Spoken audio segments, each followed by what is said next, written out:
Hey folks, welcome to Small Town Getaways. I'm Sean Kane, and guess where we are? That's right, we're at Goldfield Hotel in Goldfield, Nevada, the most haunted place in America. We're going to talk to some of the shop owners. We're going to talk about maybe a little bit about ghosts, but let me show you Goldfield, Nevada. Welcome to Small Town Getaways, and I'm your host, Sean Kane. See you after these words. Hey folks, guess where I'm at? No, I'm in Goldfield, Nevada. Could you tell by the cowboy hat? Come on now. Look, I'm over here at the Mozart Saloon. Right down here is where a guy named Wyatt Earp used to own a place. Right down there. His bar is in the building behind me. That's a long story. And here we are. Where? Goldfield, Nevada, ladies and gentlemen. Small Town Getaways. And action. I'll do the intro, and I'll introduce you, and we'll go from there. Do you have your stabilizer on? Yeah. Okay, good. You ready? Yeah. And action. Hi, folks. Here we are, and we're at the Mozart Bar in Goldfield, Nevada. I'm with Jenna. And Jenna has a hell of a story. Now, you might want to take the kids outside. I'm kidding, Jenna. I could make it that way. More than you know. You know, I know you have a really colorful life. Yeah. And let's start with, first, how did you get here?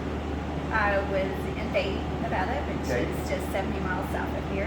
And actually, my boyfriend passed away. And it was a big bar there. I came here and I bought the gift shop across the street. And the owner of the Mozart, it actually was called the Hoist House then, wanted to leave town.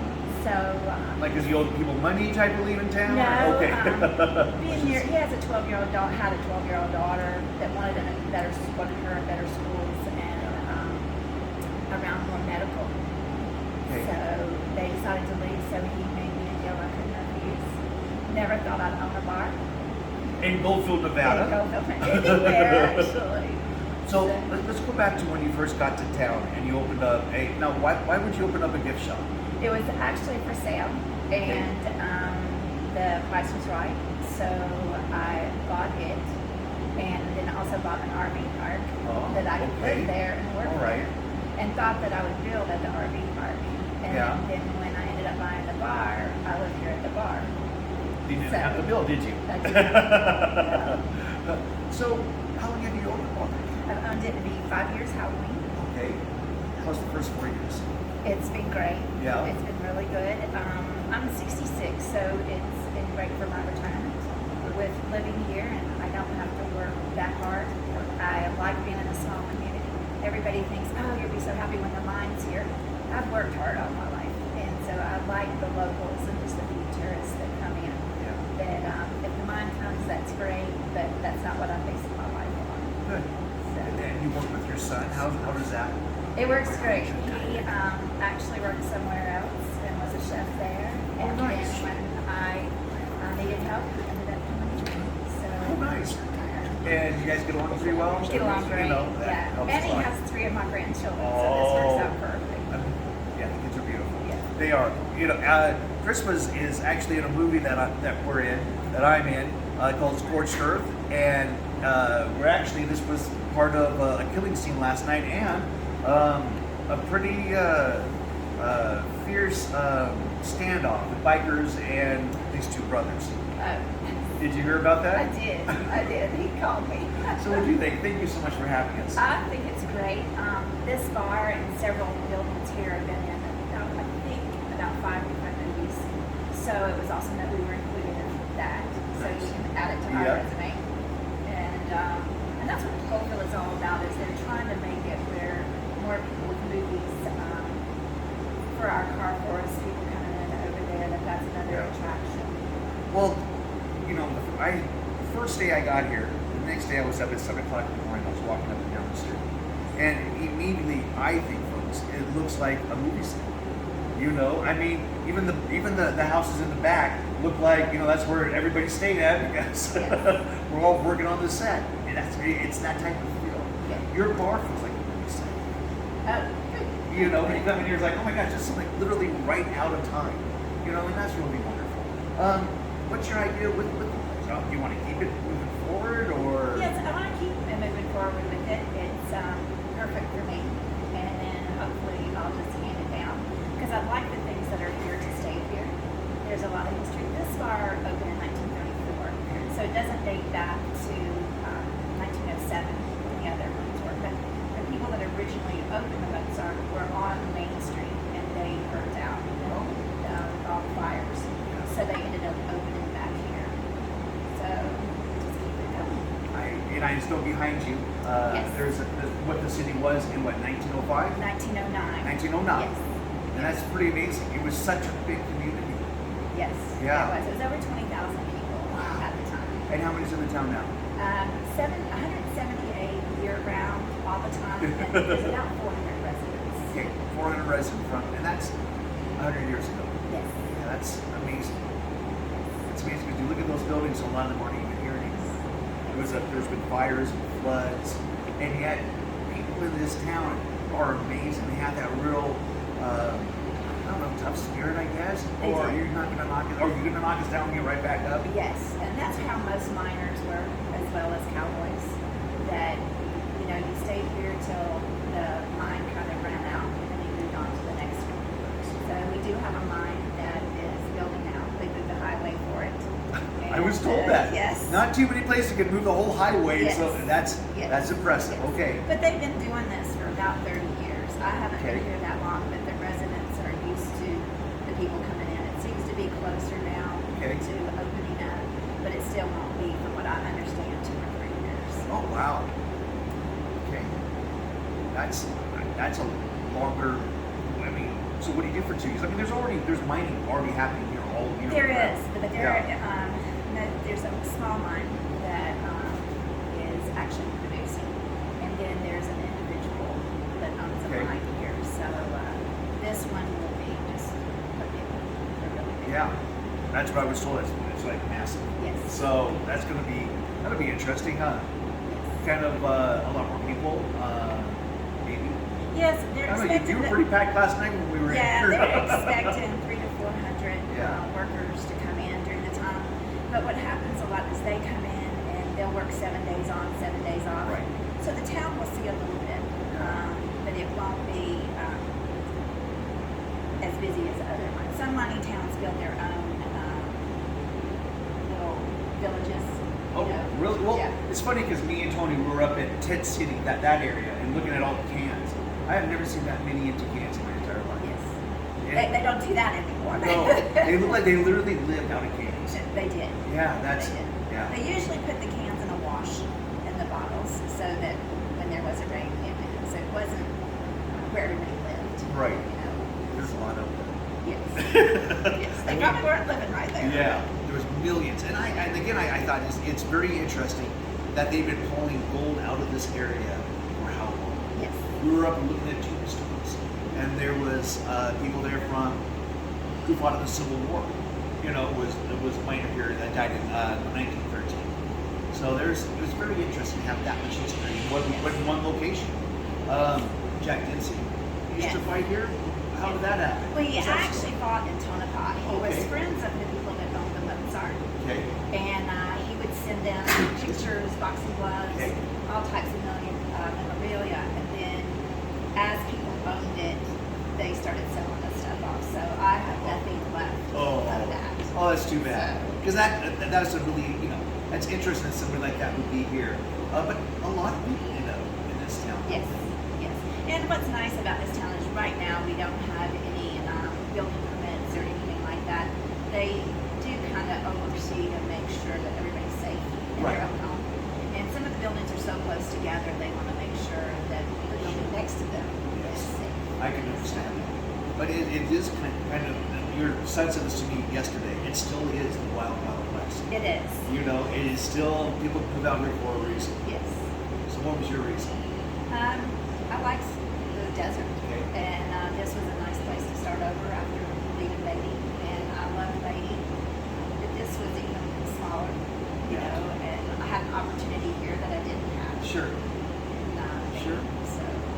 So And you serve drinks, food. I saw people eating. There was Yes. there was a lot of people in here last night having a good time. How does that make you feel? it makes me feel really good. Good. And we try to make it where people that don't even drink feel comfortable. Yeah, here. because there wasn't people, and not everybody here was Right, drinking last night. right. There And was then- people outside had just Yeah. a lot. when I came in here last night, people were laughing, having a good time, and it wasn't alcohol induced. They were laughing and joking, having a good time. And it's really nice because everybody looks after each other here. It's like, because I have gambling machines, kids are not allowed near my gambling machines. So regulars will help if the child gets near one or something. But it still makes it where there's a place that they can come to eat. Like, you let the kids play pool. Have a little video game for the kids. Have cornhole, all kinds of stuff outside. So now let's get to your past a little. Okay. Yeah, I hear it's quite colorful. Yeah. Okay. So you have to tell me. I mean, I was talking to your son last night, and he was telling me that you wouldn't allow him at one time to listen to Marilyn Manson and things like that because it was what? Tell me. I felt like it was drug related, and I was really against drugs. I never did them, so I didn't want my kids to do them. Sure. You see what happens to people. Sure. And so I was very much against that. And but before I came to Beatty, I worked in Yellowstone and Death Valley off and on for 5 years. What were you doing there? I was head of food and beverage, and it was a seasonal work, so I got to go back and forth. Yeah. And then after I left there, I became a madam in a brothel. Did you hear that, folks? That was Madam in a Brothel. Now, she wouldn't let her son listen to Marilyn Manson, but so there has to be a story because you don't wake up one day and say, gosh darn it. Yeah, it was funny. It was just, my brother actually told me that there was an opening for it, and I thought, well, yeah, this is interesting. What is this all about? Right. Because prostitution is only, or the brothels are only allowed in 10 counties. Okay. And there can be no industry there. You know, it's to supplement the counties to have money. Interesting. But anyway, I went and applied for the job, and the owner was really nice because he said, well, I was hoping you were coming to apply to be one of the girls. And I'm like, no. You know, because I was 55. Well, not that I would have done it anyway, but at 55, I didn't want to do it. But managing people was managing people. I agree with you. And my main job was to keep the clients safe as well as the girls safe. Yes. I did that for about 8 months, and that was about long enough. Yeah. I learned a lot. Oh, I bet you did. What was something that is a takeaway from that experience? That the girls, you know, there's a reason they do it. It isn't just to become a lawyer or because they can't find another job. It's being an actress. They really had to be actresses. They had to be able to handle that. Yeah. And I had to respect that on them. You know, and it wasn't about men going out on their wives or their girlfriends. It was lonely men. It was I totally agree with you. It was men that didn't have girlfriends. That's right. You know, it was widowers. And I know a lot of people, and I will be doing another special on kind of Lonely America is what I call it. And it's a whole bunch of people who are actually just lonely. And that's why the Twitterverse and the dating sites do so well. But just for hooking up because there's a whole group of people out there who are just really lonely. Yes. And they don't want to spend the night alone. And the Bronx, I feel like, doesn't mean that's the reason, but I feel like they have kind of slowed down is because the truckers don't go trucking across the country anymore. That's right. They're all local. Yeah. And, you know, when they did that, you could kind of understand they were gone for, you know, sometimes weeks, months at a time. Months. Sometimes months. So it was interesting to see the people that came, because you didn't feel like they were bad people. Right. The girls were bad. Well, see, I think the only thing is funny that in America we always stigmatize that sex is bad. Yeah. You know, I wonder what would happen in America if we stigmatized sex was good. Yeah. You know? Or we quit having sex at all. Oh, yeah. Oh. Might be some upset people. Yeah, there would be some upset people, I think. All industries would go away. Yeah. Yeah. So I'm very glad I did it. Good. You know, that Esmeralda County is one that could have brothels, but we don't. Okay. But the rules are you have to be 5 miles out of town. There's a lot of rules to it, you know, to protect the people that don't. And as madam, I mean, what was your like daily routine? Was there reservations, like a resort people were making? It was more walk-ins. Oh, okay. Yeah. So, and the girls would line up, and the girls would say no. Okay. Because they were independent contractors. Nice. So. And did the girls say no? Some did. Sometimes? Yeah. And sometimes they just didn't want to work. Yeah. You know. I get that too. So it's like any job. Yeah. You know? And how much would, you know, I get it. I mean, I don't, I'm a stage actor, so I think to myself, God, would I want to work would I want to do 5 hours in a row? I don't know. Doing the same job, Yeah. the same performance for 5 friggin' hours. I don't know. And then that's It's probably a lot of the same stories. Yeah. And that's- Lonely, this, that, yeah. a lot of the same stuff. Yeah. That is drivers. And some of the girls were married. Yeah. The day the cousins knew. Oh yeah, it would have to. Everything was very. Yeah. That's kind of where you should be. That's why they don't have a street walk. Yeah. That's not legal in Clark County in Las Vegas. And you don't know when you do pick somebody up, is it going to be safe? That's right. That's right. You don't know. Well, and here we are at this point. Chris is right over there. A lot of history. I'm going to interview your son. He's going to tell me the history of this town. Yes. What do you think of that? I think it's great that he's learning it because this town does have so much history. There's a lot of nuggets here. Yeah. And me and my partner, we're talking about maybe coming here with a production studio. That would be And then we nice. make a whole bunch of movies down here. Do you feel like you're doing us that? In a way, yeah. Okay, especially because of the different characters that come in. Oh my gosh, yeah. It's just amazing, and anybody can be who they want to be here. It doesn't matter what their life was before. Most of us aren't going to do a background check. No. But you say, okay, you really do that. We don't care. It's just have a good time while you're here. It really is the attitude. And that's with a whole bunch of business owners up and down the street. It's pretty. Yeah. Well, thank you so much for being on. I Thank really you. appreciate it. Small Town Getaways, we'll be back right after this.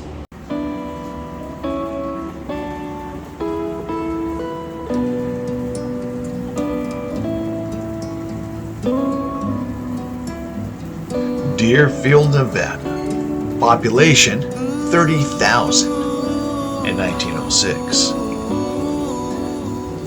This town was slowly consumed by a flash flood that took out a third of the town. A couple of big fires 25 years later took the other third of the town. And then by 2000, the other third of the town was pretty much fallen down. It's funny because they've had some of the biggest boxing matches in the history of boxing. This one went 52 rounds. The longest fight ever was in Deerfield, Nevada. These buildings, just ghosts of what the town used to be. It was a hustling, bustling place at one time. But now it's just skeletons. Remains. Backside of the most haunted house or the most haunted hotel in America. Buildings left, just like they were in 1906. Some buildings are being renovated to go back to 1906. So it's definitely a town stuck in time. Look down the corridors, you might even see a ghost or two. Architect is beautiful in this town. It really is like a picture, a snapshot of what things were going on in 1906, the way things looked. It's kind of amazing to see. Never got to see a town like that, and to experience with such amazing people. But the ghosts are definitely there.